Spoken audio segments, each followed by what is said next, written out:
the Hawthorne. Sorry, start that again.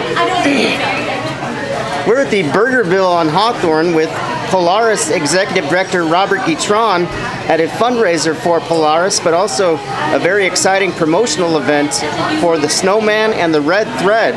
And Robert's a world premiere coming up of this performance of theater and live music. Talk about the Snowman and the Red Thread and how this production came together.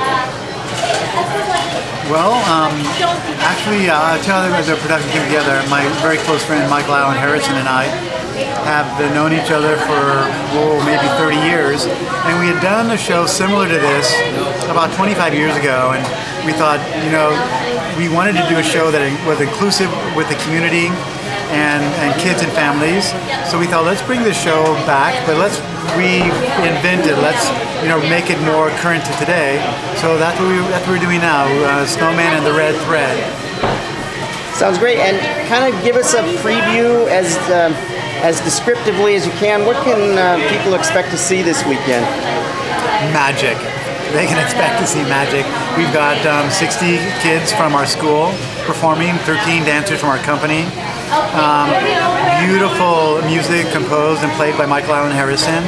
I also have some of the company members and teachers from the school have choreographed little vignettes in the piece, but it's a story about a little girl who's a little bit shy, doesn't quite fit into the world, and her grandmother tells her about a friend she met when she was a similar age, the Snowman, and about the magical world that she showed her, and how the Snowman taught her to look at the world not with her eyes, but with her heart and mind, and she learned how to look at the world differently.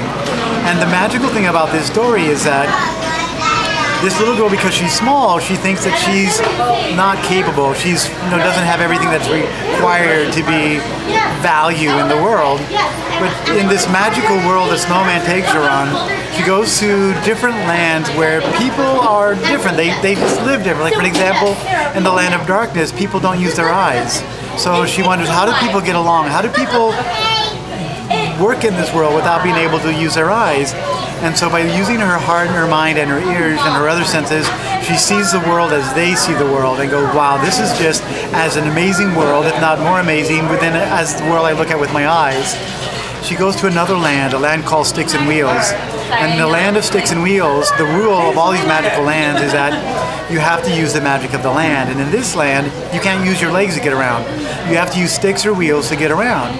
So she's looking at everybody in the land, and they're using pogo sticks and tricycles and bicycles and wheelchairs, and she can't use her legs. So her friend that she meets her goes, well, you can't use your legs here. You have to use sticks or wheels. So she decides to use wheels. So her and her friend travel through this land on wheels.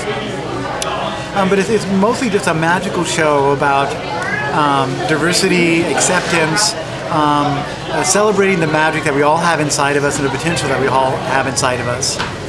Well, we've had the pleasure of covering a few Polaris productions, but this one sounds especially spectacular at the Lincoln Hall at PSU, running Thursday through Sunday.